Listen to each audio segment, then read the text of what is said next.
Hi, my name is Thatcher Baney. I'm from Waterford, Pennsylvania. I'm from the Fort LaBeouf High School chapter of FBLA, and my category is Intro to Business Presentation. And the topic today is, how can a media or news industry prevail from a tarnished image? We're going to get the ball rolling today with some media companies. Media companies, you're thinking 6 o'clock Jeopardy, 7 o'clock Family Feud, all those fun game shows, or Atlanta's Housewives of Tomorrow, or the little show with those little girls dancing. I never got into that. It was weird.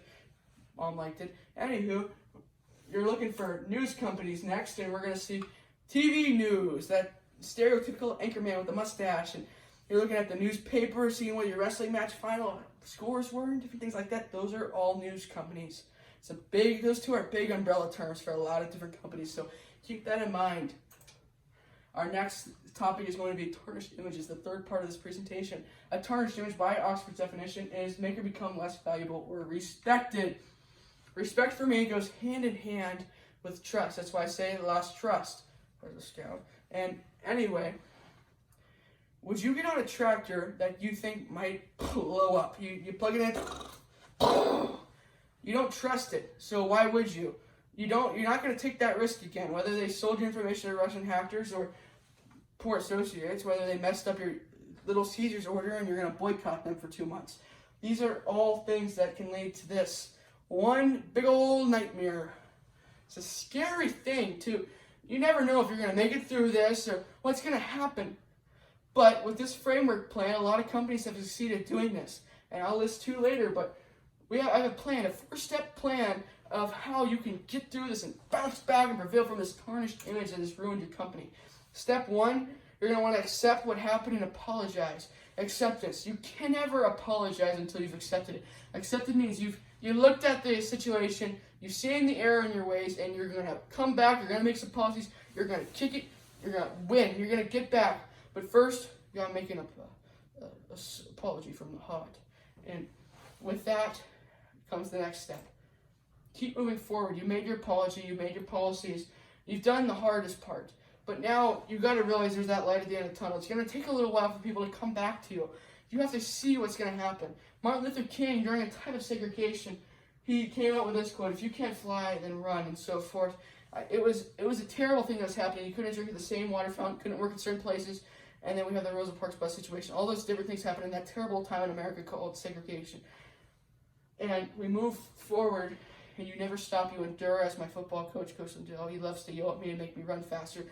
Endure, move quicker, become better, become more efficient, gather the trust of everyone and become better and get people to like you and get your customers and consumers back, whoever's watching you on the news, whoever's reading about you, whoever's using your services. These are all people that you've messed up with. So you need to rebrand yourself. And no, I do not mean the scout type. I'm talking about you yourself and your company need to rebrand yourself with honesty and transparency. Honesty is the best policy. Benjamin Franklin, founding father of America, even knew this all the way back then. And so did we, since basically human existence. We've known you need to be honest. You need to be truthful. You can't lie. Lying is just a wayward road. No one goes on that one. And you need to have transparency. If you're barreling down a highway 80 miles an hour and you can't see through the windshield, it's a terrible thing. You can't see, you're blind, you're going to hit a wall. Why would you do it? Why even take that risk? You have to explain to people why they should take that risk. You have to show them everything. Show them your numbers, your employees, how you're going to be better, how you are better, how you're becoming better. And also, you have to have consistency. You've burned the bridge. We're going to use that example. You need to reinforce it. You need to put some ice cream stands in there. You need to encourage people to walk that bridge again and come back to you and your company. Use your services because you need them and they need you. But you've lost their trust, so why should they go back to you? Why can't they go to some other company? That's another conversation about how you have enemies in the field, in these different fields. But we're talking about consistency. You must look at these things from the eye of someone other than yourself. You have to realize their point of view. You have to figure out a way to come back at it. And then that gets us to why you should trust me. Why is my presentation different than any of the 100,000 or whatever competitors there are in this category?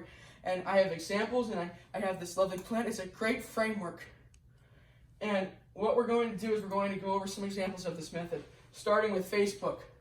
Like I said before, who hasn't posted a picture of their dog? Who hasn't posted a picture of their son or daughter eating ice cream or something crazy like that, or made a conversation post or friended you on this little site invented by Mark Zuckerberg? And I guess apparently he influenced the presidential election, the most recent one, against Hillary Clinton and Donald Trump. Now, we thought a lot of people influenced that. We thought the Russian hackers were into it. We thought everyone else was in it. I'm sorry, was said by Zuckerberg to 44 U.S. senators. He was pinned down like a biology project, a little frog just getting put up under a heat lamp. Now, why would he say I'm sorry?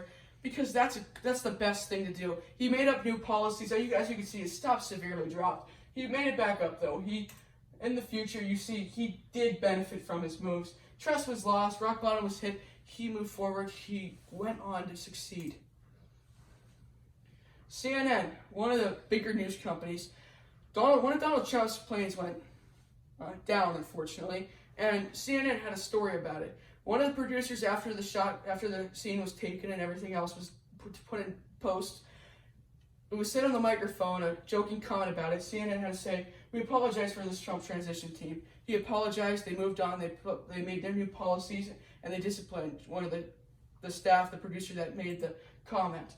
Now, I have my sources posted here as required by law and the FBLA officials, and thank you for listening to the end. Any questions, please feel free to email me to Baney, live@gmail.com. I'm always open, I'm always checking it, and I would love to hear questions because unfortunately I don't get to see your smiling faces looking at me and judging me. You guys are great. Thank you for listening to this presentation, and